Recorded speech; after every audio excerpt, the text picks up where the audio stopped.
Donald J. Trump.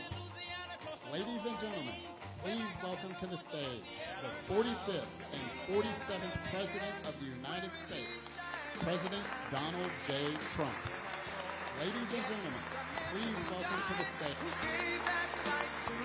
And I'd gladly stand up next to you and defend her still today.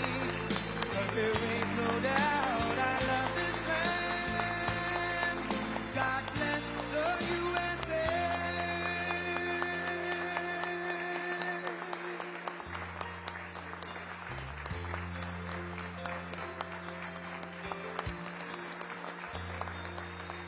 From the lakes of Minnesota to the hills of Tennessee, across the plains of Texas, from sea to shining sea, from Detroit down to Houston, and New York to LA, where there's pride in every American heart, and it's time we stand and say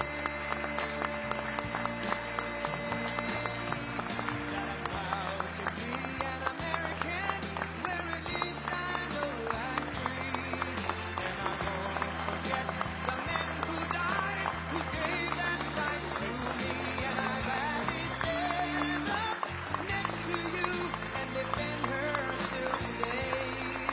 'Cause there ain't no doubt I love this land. God bless the USA.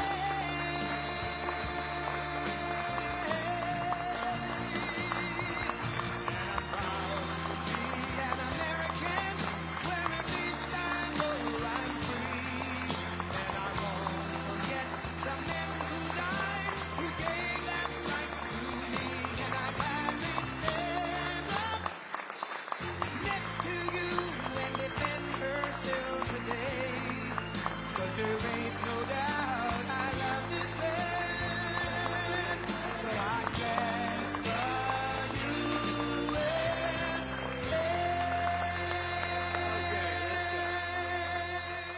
Well, thank you very much, everybody. I heard about this group, and they said, could you come over and run over and say a few things? And I said, absolutely, I will. And they gave me the lowest seat I've ever sat in. I think, you know, they said that. They do that on purpose. I don't think it was Chris that did it. I'm just trying to compare them. Chris wouldn't do that, but it happens. It's really an honor to be with you, tremendous people, and it's a really important subject, so I wanted to be here. I'll say a few words, and then I'll head out, and you'll handle it, and it's something you're very familiar with. But the people in the room are real doers, real amazing. It's an amazing group.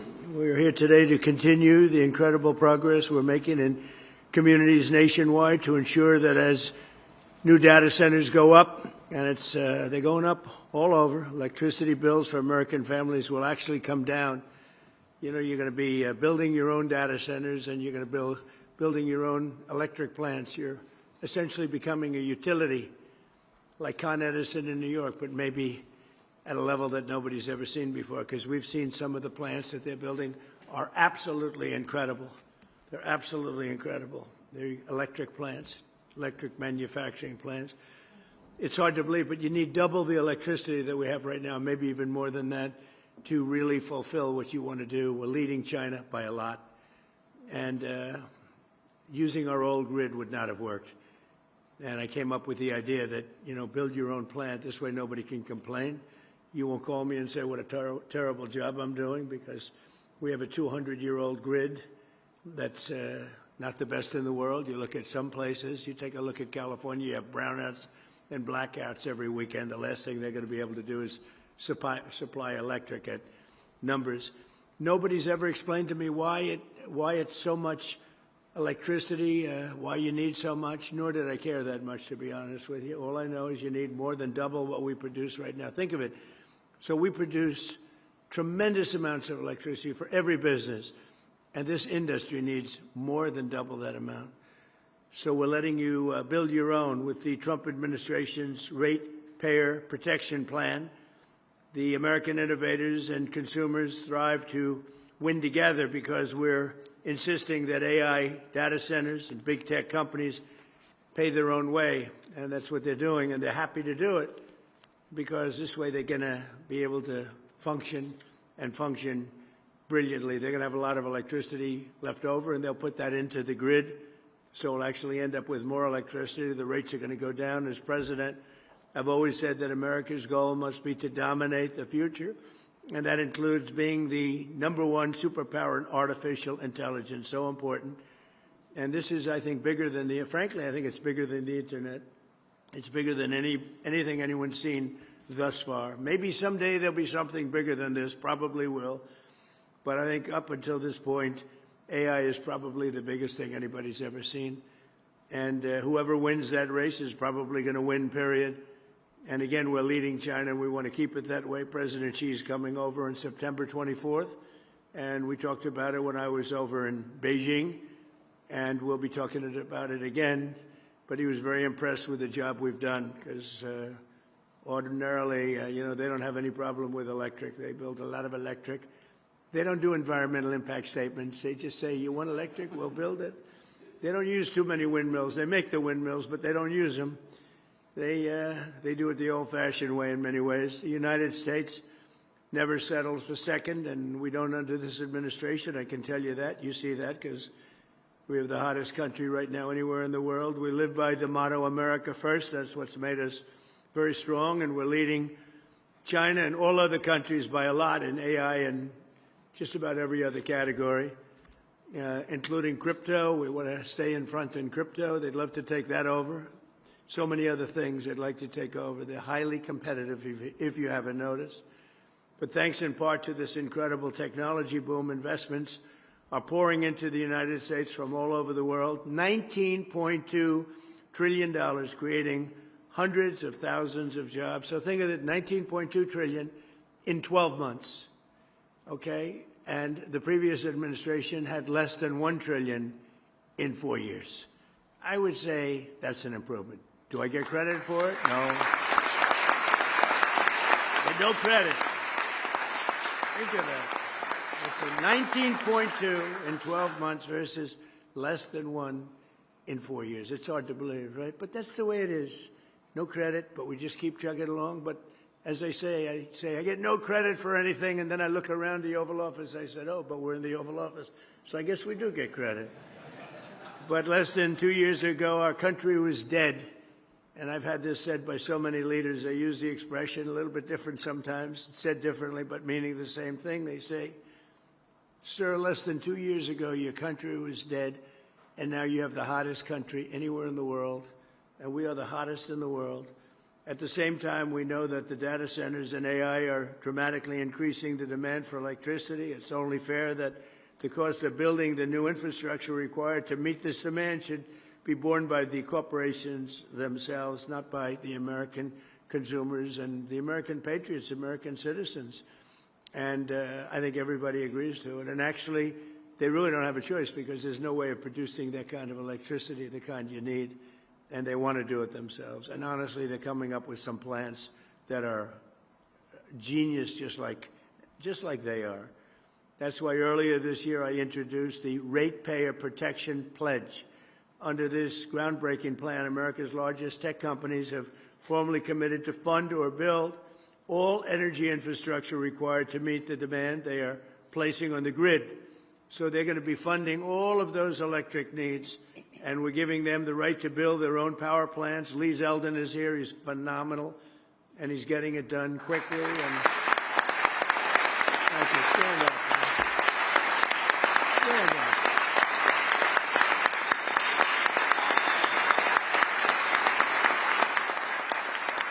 He is phenomenal. He's incredible. He's an MVP candidate, I will tell you. He is doing things at levels, and by the way, everything perfectly.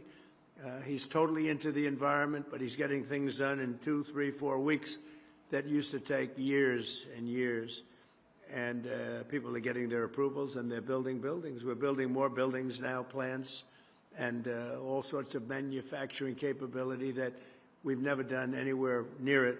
Many, many times. And companies are pouring in. Toyota, the other day, as you know, announced that they're moving into our country from Mexico. They're going to be, I think, closing up a lot of their operation, maybe all of it in Mexico. They're moving to this country. We have we have more car plants being built now in the United States than at any time in history. And, you know, we went years before me. We went many years with no car plant being built. I mean, they wouldn't even think about building in this country. Now, with a hot, same thing with chips. We'll have about 50% by the time this term is over. We're going to have probably 50% of the chip market. A year ago, when we began, we had no chip market. We had virtually none. Other than Intel, we had Intel. And we made a purchase of 10% of Intel. We got it for the right price. And we made approximately $72 billion on that deal. So it was good. Do I get credit for that one? No. I get no credit. None. But we did that, and we made a lot of great deals, I'll tell you. And we keep it going, too. But Intel's been fantastic, one of the hottest companies anywhere in the country. And when we met them, they were really having very big difficulty. We worked with them. But the stock price has gone up many times. I think it's maybe the hottest or one of the hottest anywhere in the world. So that was an honor to do it. I love looking good. But we made a lot of money. We made, I guess, over $72 billion on that profit. They've also agreed to invest heavily in local communities where data centers are built, supporting job training and local services. They're really spending a tremendous amount of money. In other words, they're the governors in the room. You have great governors in this room. And these companies are spending tremendous amounts of money on the communities, the local communities.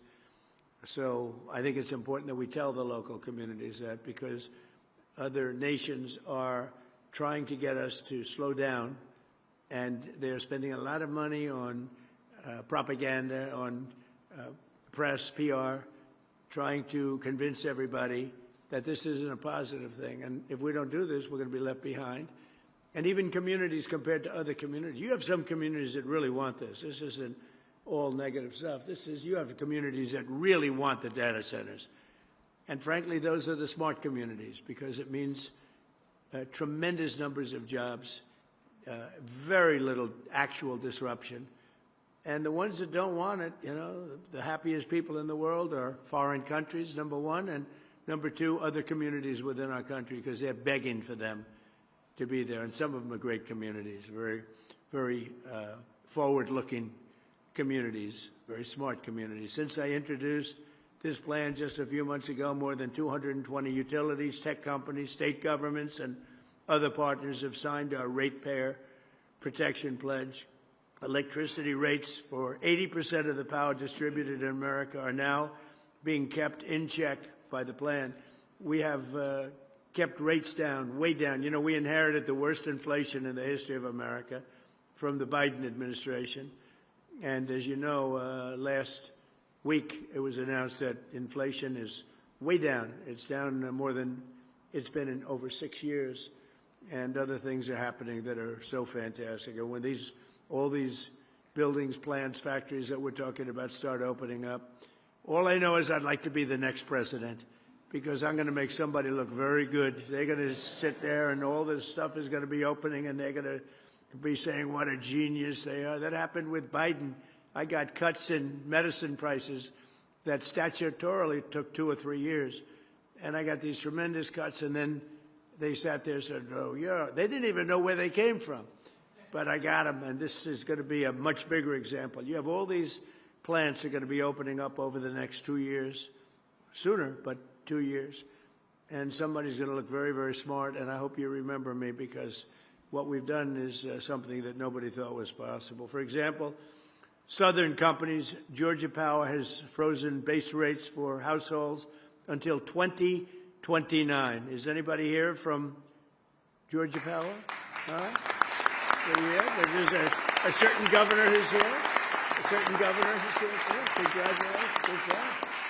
That's a great job. I've heard about it. Congratulations to both, and it's fantastic. And Georgia, the revenue from Google's data center construction is allowing them to eliminate property taxes entirely. And that's what you call using it to your advantage. The numbers are so incredible. Nobody's ever seen. You know, All my life, the biggest building in the whole world was the Pentagon. And you can fit 25 Pentagons into some of these buildings, 25. And if you happen to be a community, and there's very little disruption. They're just large. They go on for miles. And frankly, if you like certain types of things, they're incredible to look at, to see that we could do something like this. But they also throw off tremendous amounts of money for the community. And when you look at Georgia and you look at the revenue, think of that, revenue from Google's data center construction, allowing them to eliminate all property taxes. Did you know that, Brian? That's not bad, right? So thank you very much. Great job. That's a great job. And you probably had some negative stuff, a little heat. Oh, we don't want a data center. Usually those are the people that actually want them and they'd like you not to build them. Because you know what? If it doesn't go to you and if it doesn't go to Georgia, as an example, it's going to go someplace else. And those people are very happy to get them, too, the smart people. American Electric Power now projects that their customers will enjoy as much as $16 billion in cost offsets for consumers thanks to their data center contracts. $16 billion. So think of that. That's cost offsets. In Iowa, Alliant Energy data center deals. Where are you, Alliant? Alliant, where are you? Are you here? Thank you. Data center deals are allowing them to freeze electric rates for consumers for at least 5 years. So your rates are going to stay the same or lower. In Louisiana, there's a guy who looks like he's from Louisiana to me. Public school teachers in so think of that, Richland Parish are getting as much as $50,000 in bonuses this year thanks to a $27 billion project by Meta that will also save local residents $2.6 billion on their electricity bills. Their electricity is going down in less than half.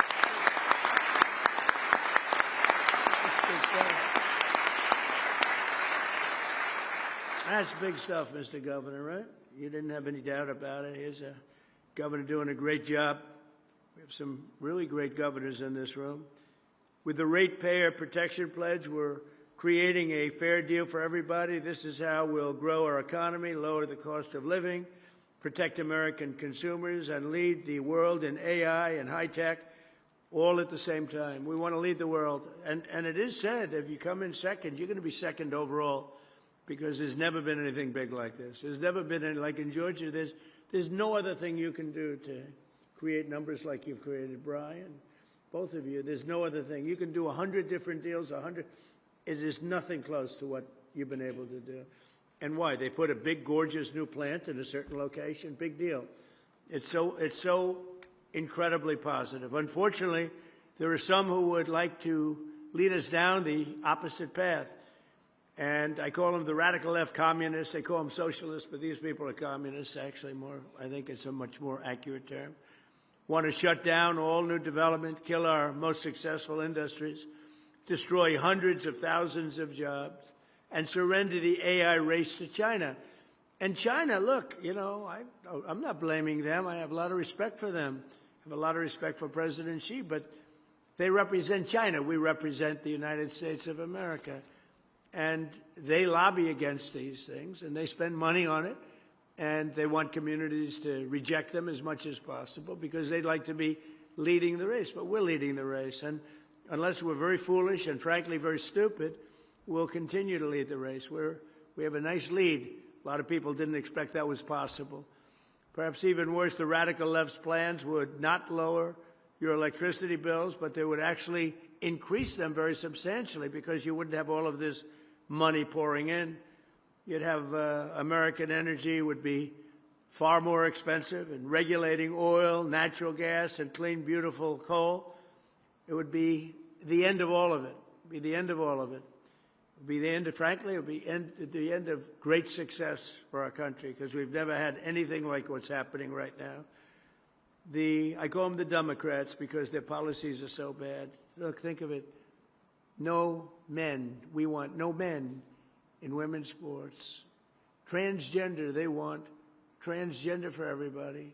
I call it transgender mutilization of your children for everybody. Open borders where the world can pour in, where prisons from all over the world are released into our country and we've done a hell of a job in getting them out. Murderers, 11,888 murderers let into our country under the previous administration. We've gotten a lot of them out. We're getting the rest of them out fast.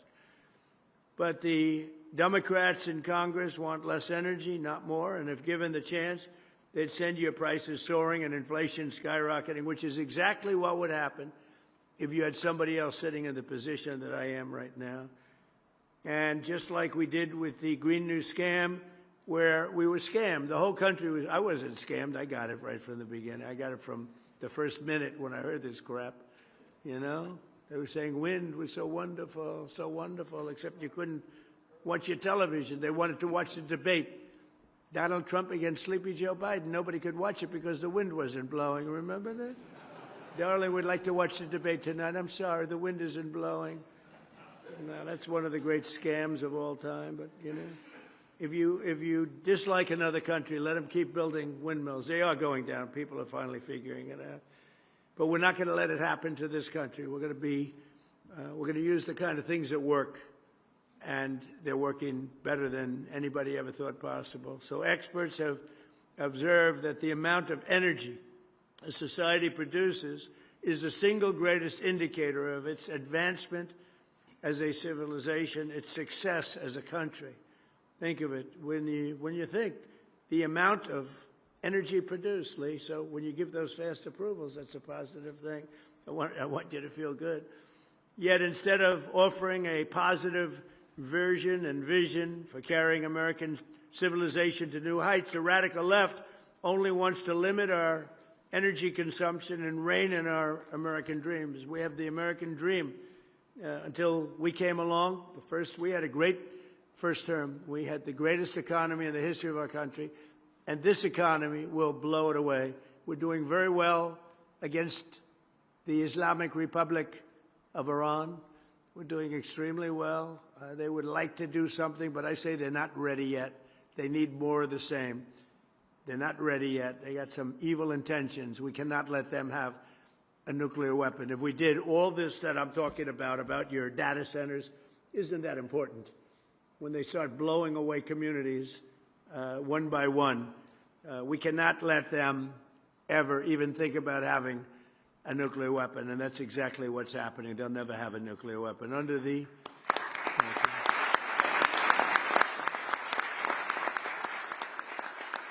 And by the way, this should have been done by other. They've been saying 47 years now for about 3 years, but this should have been done for 50 years by other American presidents or other countries. Didn't have to be us, but it seems to, if we don't do it, nobody else is. But I will, and nobody else has the capability to do it either. We built, in my first term, the greatest military anywhere in the world, and we're using it a little more than I thought, but that's all right. We had Venezuela, that Chris is doing a fantastic job, and we've paid for the cost of that war many times over. We're taking millions and millions of barrels of oil, and it's going to Houston and Louisiana. You know that. You see those ships lined up.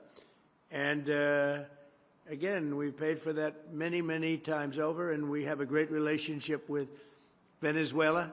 And the people are happy in Venezuela right now. They can't believe what's happened. We have the biggest companies, the biggest oil companies in the world going in and doing business like nobody ever thought possible. And we're taking some, we should, and they're taking some. And, you know, it's very interesting that they're making more money. Chris was showing me some numbers. They're making more money, Venezuela now, than they've ever made before. And we're making a lot, too. And I think we're entitled to that. So it was really something. We took that. It was a one-day war. It took one day. People said, oh, we're going to be tied up there forever. And here, you know, we were in Vietnam for 20 years, lost thousands and hundreds of thousands of lives, but thousands and thousands of lives. We were in Afghanistan for years. We were in all these wars that you heard about for years and years. We were, you know, I called them never-ending wars. Well, we're in for 4 months, and I had a very sad day yesterday. I went to Dover. 4 great American patriots killed. That's 18 in 2 wars, and 1 is too many, but it's 18, whereas in Vietnam we lost 200,000, we lost thousands and thousands in Afghanistan, we lost thousands in every war, the Korean War, thousands, and these wars all lasted for years. And we want to get it over with, and we want to do it right. But we have to do what we came to do, and that's we can't let these people, very violent people, we can't let them have what they want, which is nuclear weapons. It came from all of this success, came from innovation and ambition and drive. In this country, we build the future fearlessly and confidently so that America always will be strong, prosperous, and dominant. And the other thing we're going to add to that, we want to be free, and we're going to continue to be free as long as we're smart. And we can't be hoodwinked. We can't be taken advantage of by people that say you're going to have a free home, you're going to get free rent, everything's going to be free. What they don't say is a year later, everything is going to end up in squalor, destruction, and death, and also death for our country. So we have to stop the threat of the communist rhetoric that you're hearing right now, because these people, they don't act. I'm very happy a poll came out. It said they're highly educated, but doing very poorly. In other words, they're losers. They went to school, they got a good education, now they don't know what they're doing, so what they do is they complain about people like yourselves that have done so well. But we can't let the communist ideology we don't want to even think about it for this country. It would be terrible. So we're joined today by some of the people helping to do all of the things that I just talked about, putting the Ratepayer Protection Pledge into action. And here with us are Secretary of Energy Chris Wright, who's an outstanding person. Doug Burgum told me about Chris. I didn't know Chris. I wanted Doug to head up energy, and Doug said, no, there's one man that's better. Who? Chris Wright. I said, who the hell is that? Turned out to be this guy right over here. And he's turned out to be incredible, really incredible. He's running Venezuela. He's running a lot of, more than anybody has ever run before, I think we can say, Chris, right? He's doing a great job, so we appreciate it. Thank you.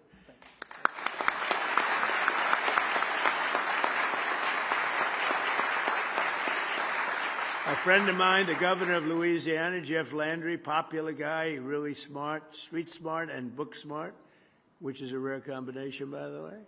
We have the governor of Nebraska, Jim Pillen, who's done a fantastic job. He's where's Jim? Is there any someplace? Where are you? Oh, hello, Jim.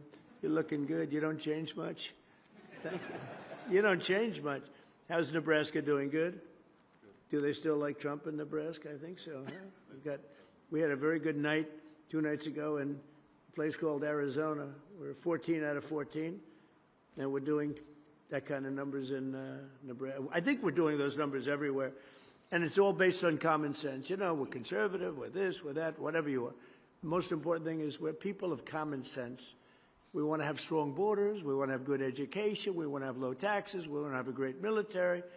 We're people of common sense, and if you do that, you'll be very successful at politics. Governor of Idaho, Brad Little, thank you very much, Brad. Governor of Georgia, Brian Kemp, thank you, Brian, great honor. Entergy CEO, Drew Marsh. Drew, thank you very much, Drew. Thank you, Drew. Great job you're doing. Southern Company CEO, Chris Womack. Chris, hi, there he is again, Chris. I didn't know that was your name. I just saw you. I said, that's a smart guy, because you did that big job making people in Georgia rich, right? That's Meta President Dina Powell, who's been my friend. She was with me for 4 years in the White House, and I called up Mark. I said, you hired the right person. You got the right person. So great, Dina. We're proud of you. Columbia County Commission Chairman Doug Duncan. Doug, thank you, Doug. Congratulations. Job well done. And Sheldon Jones of Louisiana's Richland Parish School District. And thank you very much. Good job. You know him, don't you? Huh? Thank you. I heard you're doing fantastically well. And again, Lee Zeldin, who's been so outstanding. So, thank you.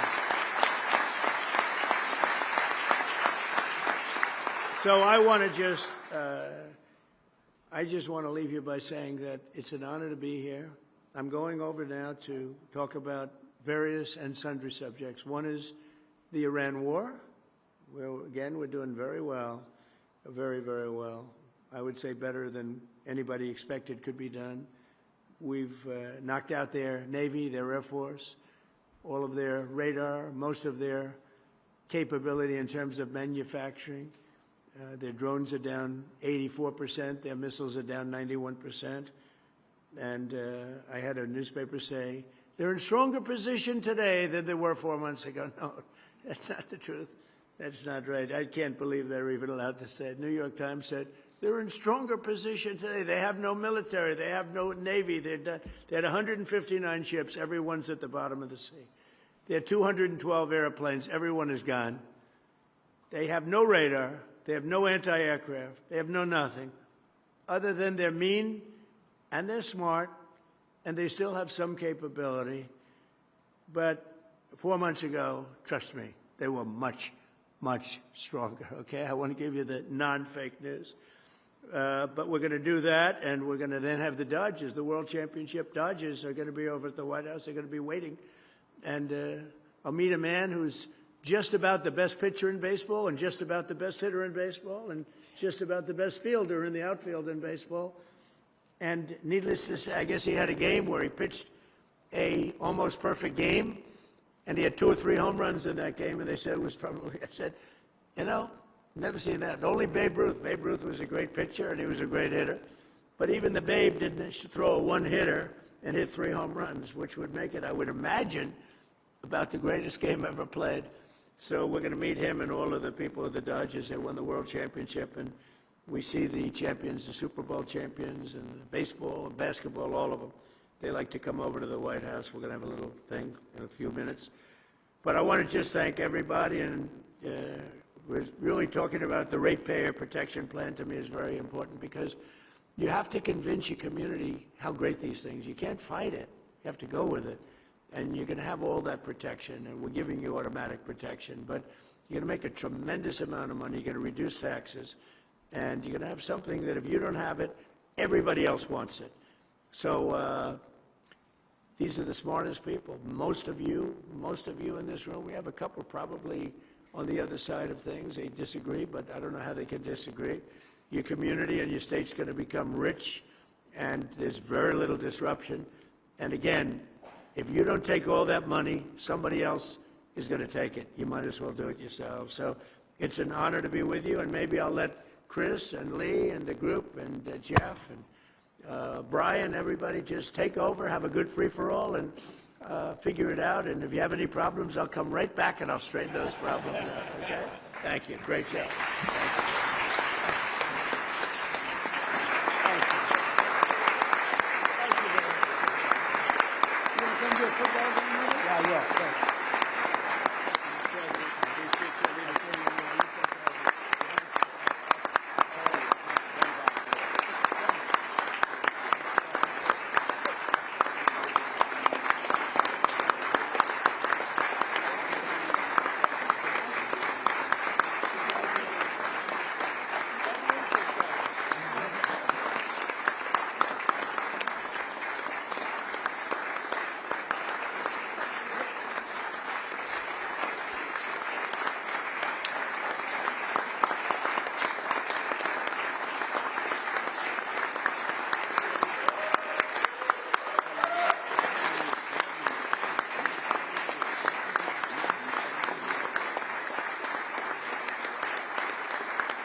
All right. Thanks, everyone, for being here. Thanks to the President for his address. Look, Americans are united in their desire to supercharge our economy, to increase our national security by keeping our lead in artificial intelligence over China. These are critical for our economy. They're critical for our national security.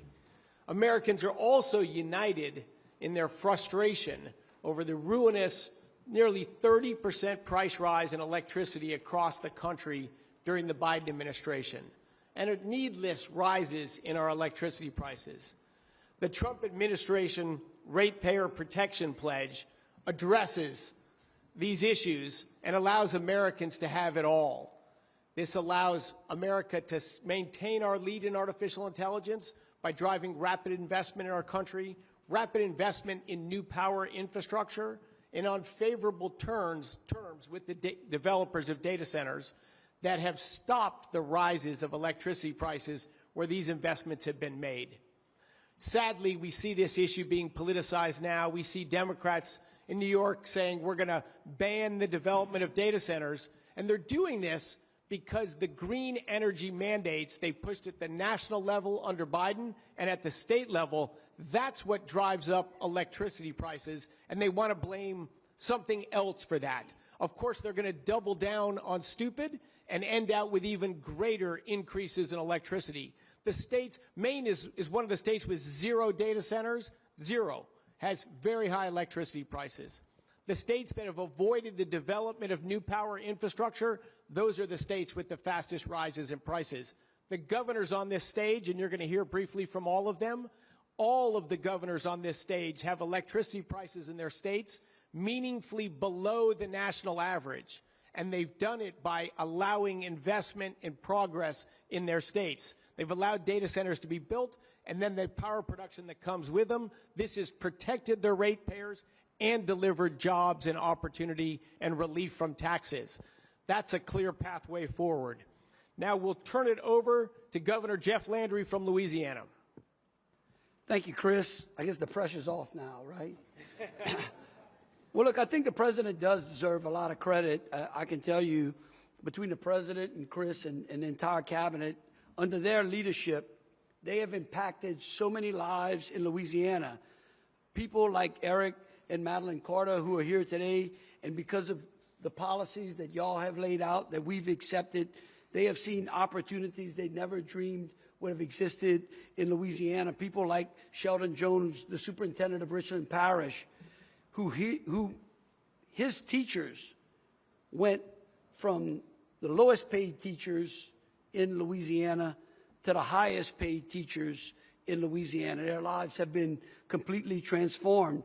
But I think it's important for Americans to imagine this. Imagine if just for 24 hours, every data center in the United States went dark. This press conference would not be able to be live streamed. Businesses would no longer be able to access payroll or emails or customer records. Healthcare would come to a grinding halt. Millions of Americans would quickly realize that the digital tools they depend on every day are extremely important to them. And that's why data centers are so important. They are instruments that will shape the future and determine our national security. And just as the president spoke about it, just as America once led the space race, we now face a new race. This one, though, is going to be defined by technology and artificial intelligence. And who wins? Who wins will absolutely control the levers of global power. But just as the space race demanded courage and vision, so does this one. But winning, as the president said, cannot come at the cost of American families. And his Ratepayer Protection Pledge demands that technology companies cover costs of power generation infrastructure rather than shifting them to you, to the citizens out there. And the president's instructions are simple. Companies must build, bring, or buy the generation they need, negotiate separate rate structures, and fully fund the grid upgrades to support their operation. In Louisiana, we didn't just follow the president's model. We pioneered it. Our first-of-a-kind partnership with Meta should be a template, not an exception. Today, Meta, not our ratepayers, fund all new generation transmission upgrades and infrastructure tied to this historic investment. Our deal, as the president said earlier, he recognized it, is going to save Louisiana ratepayers $2.6 billion over that deal. That strengthens our grid reliability and reduces our resiliency costs. And if you live along the Gulf Coast, resiliency is extremely important. But more importantly, there's a real local impact. For Richland Parish, the change has been transformational. As I said earlier, teachers went from the lowest paid to the highest paid. And since 2020, Richland Parish's average wage has grown 185%. No. That's how much the taxes have grown. The average wage has grown nearly 30%. So think about getting a 30% pay raise. Think about what that would mean to American families. That's how you address affordability. That's how Louisiana families are winning. And that's what's happening when innovation meets opportunities. In Louisiana, we've also streamlined our permitting process so that projects like this can be permitted in 8 months. That matches the president's speed to power vision for America's energy sector. I can tell you that Meta's partnership with us is a national standard. And the president's agenda drives America to expand domestic energy production as we accelerate AI deployment. And we're setting a national standard. You know, I believe, and I would say this, I think the president believes this as well, this is America's moment. This is a moment where we get to protect our people, empower our communities, and unleash unprecedented economic opportunity. And it's a moment to prove that when innovation meets responsibility, America doesn't fear tomorrow. That's what the groups out there want us to do. We used to be a nation that never feared, and we should not fear tomorrow. We should rise to the occasion and secure for the next generation the next great American era.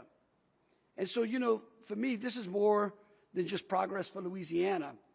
What the president has laid out is actually a blueprint for every corner of America. And these governors will explain that to you as well.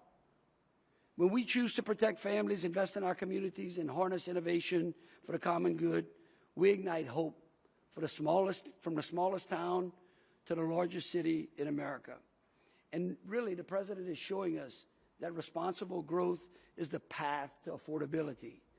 And we determine, Americans will determine who wins this race. Is it going to be American exceptionalism, or is it going to be China?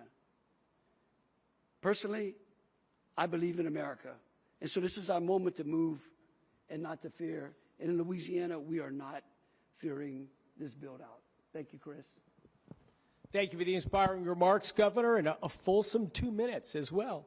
I practiced that in Congress. And now turn it over to Entergy CEO Drew Marsh, who's been aggressively developing affordable, reliable power. Drew? Well, thank you, Secretary Wright. And I want to say thank you to the President and the administration and yourself for continued focus on customers and communities through the Ratepayer Protection Pledge. I also want to thank the governors in our 4 states, and including, starting with Governor Landry, who we proudly serve, our retail regulators, and of course our data center customers, Meta and Google was mentioned earlier, and AWS. In Louisiana, we are honored to partner with Governor Landry to win the transformational Meta data center for Richland Parish. From the beginning, his focus on benefiting customers and communities while also positioning the state for growth and prosperity and opportunity has been remarkable. This effort that we've undertaken in Louisiana is a great example of state working together to bring business and communities together to protect existing customers and to move with speed to win the AI race. Our part in Entergy was driven by our customer focus and, of course, our vertical integration, which provided a one-stop shop for innovative solutions for Meta. Our Fair Share Plus pledge is modeled after the Ratepayer Protection Pledge that the administration put in place, and it will deliver approximately $7 billion of benefits to customers over the next 2 decades. In Louisiana, Fair Share Plus includes everything that Governor Landry was talking about and that I'm sure that Superintendent Jones will talk about and Dina will talk about, jobs, community benefits, workforce development. There are $140 million of energy efficiency benefits and $120 million of benefits for vulnerable customers included in that transaction. And of course, all the modern, resilient, efficient infrastructure that is being built to support Meta also supports the rest of the existing customers on the grid. And Fair Share Plus pledge also means that Meta covers its entire incremental costs during the contract, and it means it covers fixed costs, in part, their fair fixed costs that other customers are paying today, things like storm costs and resilience investment and compliance costs. That's important. Those costs total up, and the President mentioned it, $2.65 billion over the life of the contract, and that's in addition to the community benefits that we were talking about. The White House's Ratepayer Protection Pledge, Governor Landry's recent executive order, and our Fair Share Plus pledge are all aligned to ensure that we grow and support this transformational investment opportunity, and we do it in a way that creates benefits for all customers. That's how we win the AI race and responsibly serve all of our customers at the same time. Thank you, Mr. Secretary. Thanks so much, Drew. Now we'll turn it over to Meta President Dina Powell, who has a lot of fans in northern Louisiana where the economic opportunities have been transformed. Well, thank you, Mr. Secretary. It is such a thank you. It's a privilege to be here with you. It was a privilege to be with you and President Trump when we signed the Ratepayer Protection Pledge at the White House not too long ago. It is also really a privilege to be at EPA with Administrator Lee Zeldin, who really is an incredible person to work with. Thank you so much, Mr. Administrator. As the Secretary said, we could not be more proud of our investment in Richland Parish and really throughout Louisiana. Without Governor Landry's leadership, we would not have been able to make the investments that we have made, and frankly, to do it in a way that had in mind the citizens and the community. I think there is a new model, and the new model is for companies like ours to listen very humbly to the community and to really ask what the needs are. We could not be more proud that the superintendent of Richland Parish called us and said that because of the tax revenue surplus, every teacher in Richland Parish is getting an up to $50,000 bonus. One of those very special teachers is here. Thomasina Minor, would you please stand up? We are so honored.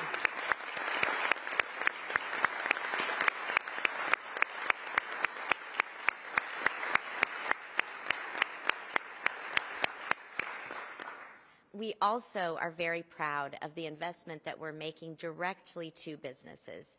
To date, we have had $1.6 billion in contracts that have gone straight to businesses in Richland Parish, and particularly small business owners. It's been really fun to meet so many of those business owners who have doubled their business, increased the jobs in their businesses, and have really been thriving in the community.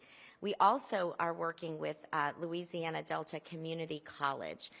As we all know, there are so many open jobs, welders, electricians, fiber technicians, and those community colleges and trade schools are the heart and soul of the training that's really fueling these jobs. It is actually one of the partners in something that we're extremely proud of at Meta, America's Workforce Academy. This new program is actually a fast-track program where all of the training is paid for, and you have a guaranteed job at a Meta infrastructure site at the end of it. What has been amazing is to see who is applying for those jobs. People who live paycheck to paycheck can't take 5 or 6 weeks off and pay for training. And so we have just been so heartened. 41,000 Americans have already applied, and we can't wait to scale and grow this program. And I'll just close by saying that we actually called it America's Workforce Academy for a reason, and that is exactly what President Trump just said, that America's values have to win in this race.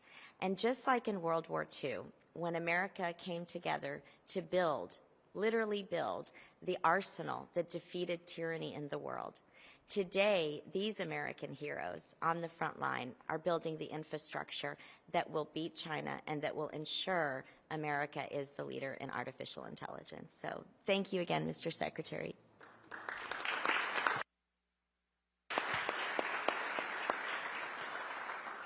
Thanks so much, Dina. Now we'll go to Richland Parish School District Superintendent Sheldon Jones to tell us the story from the front lines. Thank you, Mr. Secretary. Thank you to President Trump and Governor Landry for your leadership of this country and our state. It is indeed a pleasure to be here today on behalf of the school board members, employees, and stakeholders of the Richland Parish School Board. We'd like to congratulate Dina. Thank you, sir. and the team at Meta on expanding its capital investment in our local data center. Since the groundbreaking ceremony in 2024, we have worked collaboratively to build a sustainable, mutually beneficial partnership, one that extends well beyond infrastructure. They've been a true partner. You've heard about the sales tax bonus that teachers like Ms. Franklin had an opportunity to receive, a 400% increase over last year, thanks to the tax revenues generated by Meta and its data center. I would be remiss if I didn't acknowledge the fact that I had an opportunity to sign Ms. Minor's high school diploma in 2013. She graduated from Rayville High School, went off to our local university, and came back to be a teacher at Start Elementary School in Richland Parish. That's what it takes in order to build strong communities in our country.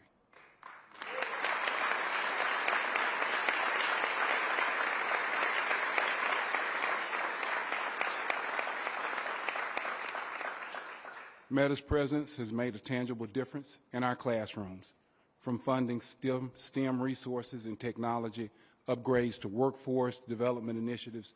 This partnership is directly strengthening the educational experience in Richland Parish and making our school district a top spot for educator talent.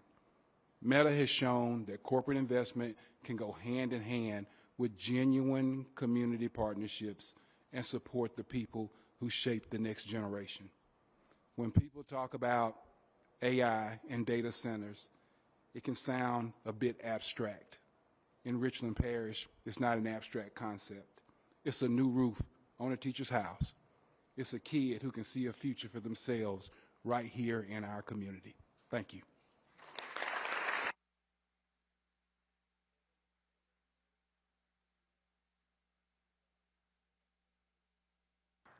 Sheldon, thank you for telling that story about the revitalization of the American dream in Louisiana. And God bless you for being here and our teacher as well. It's wonderful. We're going to move to another story in another state. I'll introduce Governor Brian Kemp from Georgia. Well, thank you, Secretary Wright, Administrator Zeldin. I want to thank you all and President Trump for all you've been doing. It's an honor for me to be here representing the state of Georgia and to be participating and have signed the Ratepayer Protection Pledge. Honored to be with two other great Georgians on the panel, Chris and Doug, and you'll hear from where the rubber meets the road from them, so I won't take any of their thunder, but they've just done an incredible job in our state. I know we have a lot of our other utility partners that are here with us today, our EMCs, electric cities, and others. And we just have such a great story to tell in the state of Georgia. And we just got to keep telling it because it's so hard fighting through, some of the negative press and some of the, anti-AI, anti-data center, really anti-everything groups that are out there. But just to simply tell people the truth. And in Georgia, we're very excited to have the first 2 new nuclear reactors in over 30 years.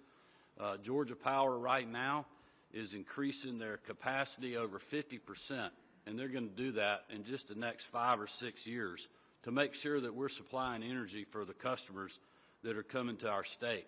But the best thing is our power generation is going up, our rates are going down. And I've got a great chart I'm going to leave you with, Mr. Secretary, but that little blue dot right there in the southeast, somebody sent me this chart yesterday, and it really is talking about the burden on the ratepayer, and it's tracking their household income and then what the burden of utility rates are.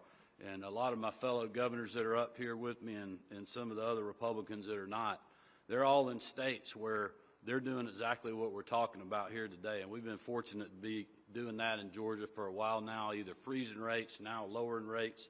And I believe we'll be able to keep lowering rates as we continue to have this data center, large load manufacturing plants like the Hyundai Meta plant, the expansion at Kia, a lot of large manufacturers that's creating great paying jobs with great paying benefits for hardworking Georgians. And that's why we're doing this.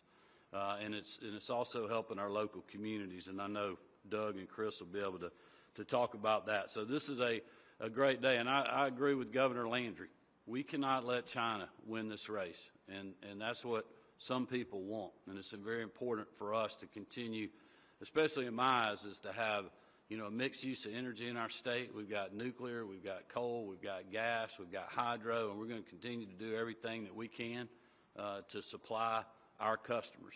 And we're very excited to be able to tell the story and honored to be here today. So thank you.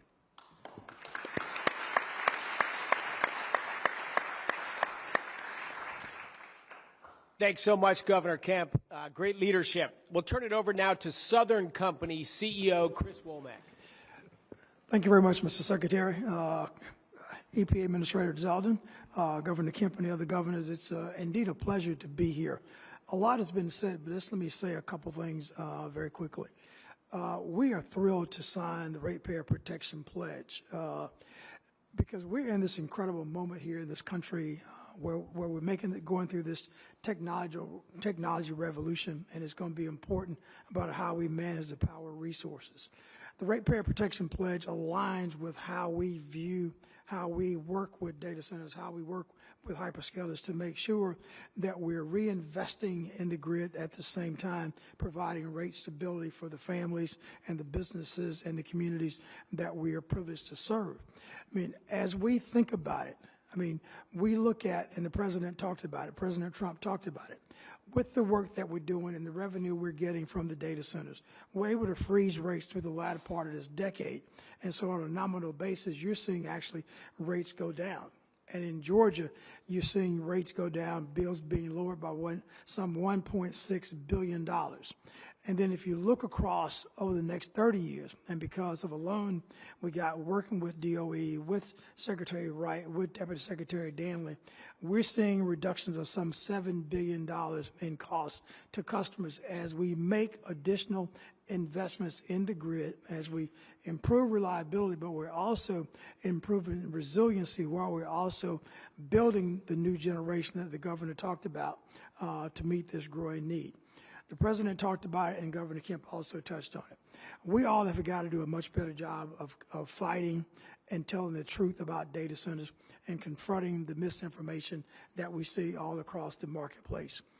You know, I see in places, and I grew up in rural South Alabama, and there's a county not far from me, less than 80% of the residents have access to public sewer. There's a big data center project there now that is being opposed. There's a great battle. If this data center shows up there are things like public sewer that could be made available. And so we have to make sure that we talk about data centers are not raising electricity prices because how we're managing this work. More importantly, talking about the positive benefits, the positive attributes that these facilities can bring to communities. If we do this, as we seek to win the AI race, we must also make sure that we protect customers, but also do the right things for our communities. That's the opportunity that's in front of us, and we all working together must seize this wonderful opportunity, must seize this moment that's in front of us, and we look forward to working with each one of you. Thanks, Mr. Secretary.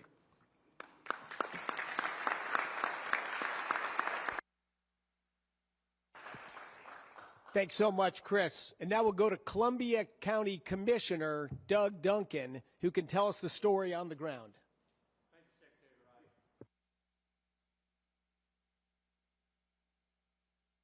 Wright. Oh, let me turn that on. A strategic data center partnership between Columbia County, Georgia, Georgia Power, Southern Company, and Google. Together, the three of us have crafted a deal that establishes some of those most restrictive data center covenants in the country. It protects the ratepayers and sets us on a direct path to eliminate the county homestead property tax. I want to thank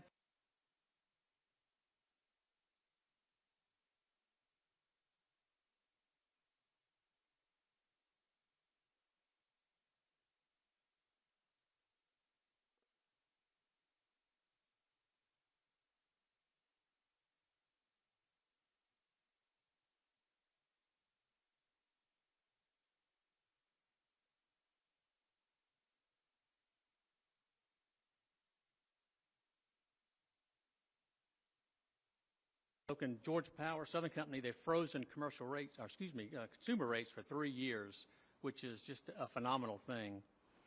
Now, in Columbia County, it's long been our goal to alleviate property taxes. We continue to lower our millage rate, but it's really hard to get there because, you know, the millage rate that's where your sheriff gets paid and the jails and such. So you have to be able to fund that. Well, the revenue generated by this project is going to be diverted back to the homeowners, and so that's something that we're very proud of. Now, I will say that you couldn't achieve, or no one can achieve, a project of this magnitude without acknowledging all the folks who played a part.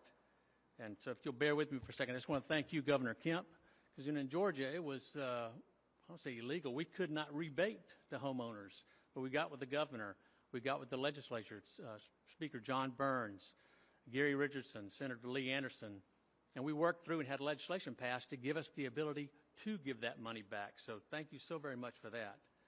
Also, I have with us today Cheney Eldridge. She's our Executive Director of our Development Authority.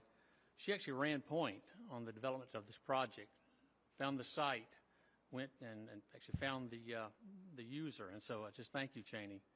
Our County Manager Scott Johnson's here with us today. He was a point person on negotiating. Because remember, we went into this solely for the reason to eliminate homestead property taxes. And we've stayed true through all the negotiations to get at that point. So I do want to call out my fellow commissioners, the Vice Chairman, Allison Couch, Connie Malier, Mike Caraway, and Jim Steed. They literally weathered the storm. Meeting after meeting, disinformation, and we were pounded on, frankly. We stood firm because we knew this was what was best for Columbia County, and frankly, is the American dream. So again, the bottom line for Columbia County is our infrastructure is getting rebuilt, if you think about that. Ratepayers are not paying that. They're protected, and taxpayers are going to receive the value of this back in their property taxes. So I just want to thank President Trump for all he did.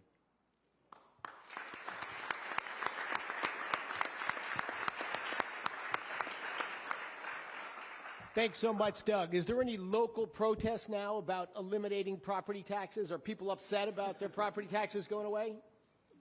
Let's say we had a meeting Tuesday night, and there was protest Tuesday night, but it's already done. So it's, no one has. No, we may have had one person come before us and say that the valuation of his house was too low. So I had to take a step back. And at any rate, no one is protesting not paying taxes. All right. I'll turn it over to Governor Brad Little from Idaho. Thank you, Mr. Secretary. The people in this room are really not the target audience. The American people, it's hard for them to believe that you can have it all, that you can have energy dominance, that innovation can create an atmosphere to where America will not only lead but be incredibly competitive in the world. But a lot of that relies on energy. What's changed is under the Trump administration, in this particular field, 3 things have taken place. The Ratepayer Protection Plan, energy dominance, and the nuclear resurgence. Those 3 hyper-accelerated programs are proven to the American people that you can have it all. We can lead the world in innovation. We can lead the world in affordable, reliable energy in this lifetime and in the next lifetime. But it's going to take a lot of work. In Idaho, we're doing our part. The Idaho National Lab, under Secretary Wright's leadership, we met the goal by the 4th of July, and we exceeded our goal, having 3 different, now 4, soon to be 5, small modular reactors go critical. That would have been impossible in the previous administration. The capital is there, the need is there, the desire there. What we needed was the will and the leadership. This administration has given us the will and the leadership so we can literally have it all. Idaho, right now, we have the most affordable power. Every time I say this with my fellow governors, we get into a little argument. But our power is predicated on falling water. We can't get any more falling water.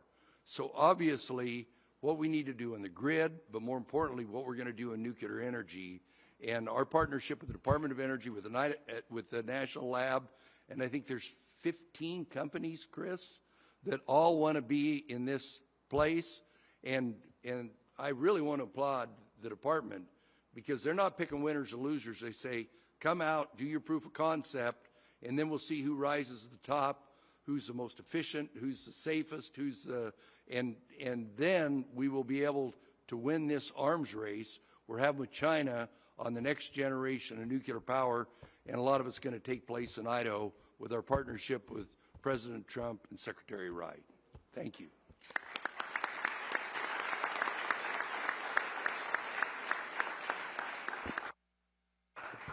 Thank you for those inspiring words, Governor. We'll now move to Nebraska Governor Jim Pillen. Thank you, Secretary Wright, and I just want to say a gigantic thank you to Secretary Zeldin and you, Chris, for saying yes and saying yes to President Trump. A couple comments. There's been a lot said, but I'd like to say a couple things hopefully everybody will remember and think about. In Nebraska, if I can brag about it a little bit, we're home of public power. Home of public power, which means we have the best electrical rates for the 2 million Nebraskans. That's really, really an important piece for all the people in Nebraska.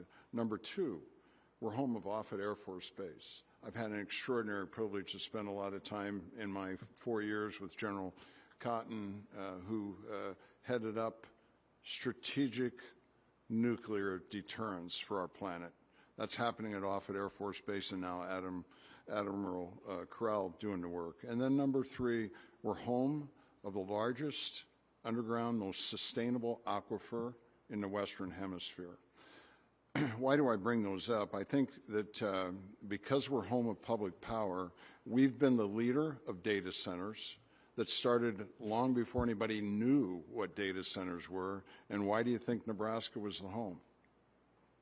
Use a lot of electricity. We had the best rates in America.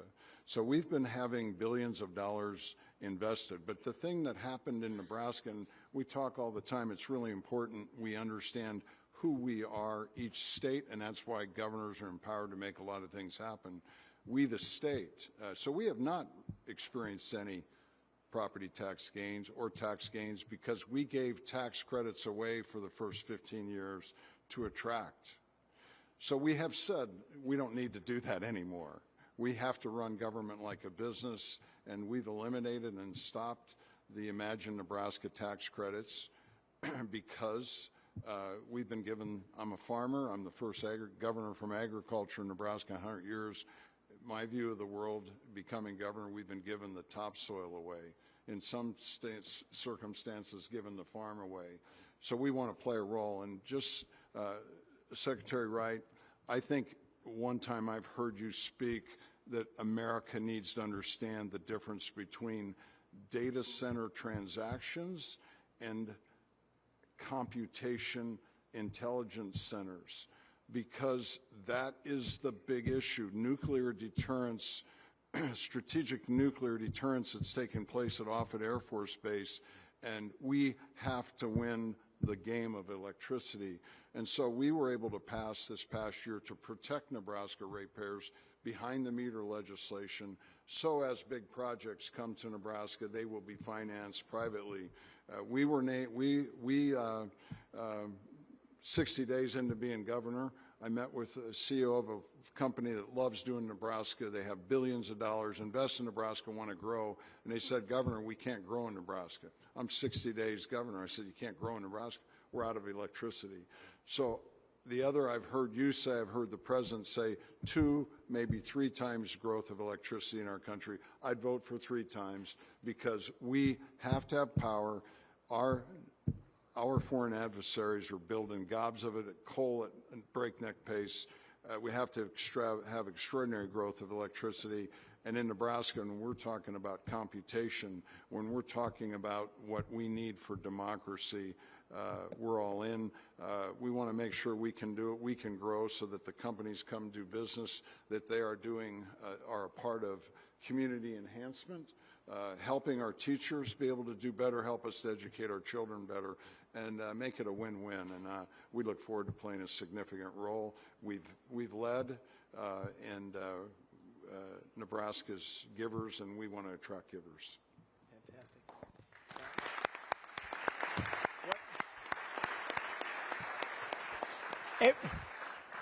Every governor at this table in front leads a state that has leaned into economic development. They've attracted massive investments, and they all have very low electricity prices that are not rising. It's not a trade-off between growth and electricity prices. In fact, they go together. They have low electricity prices because they've leaned into development and growth and negotiated sensible deals.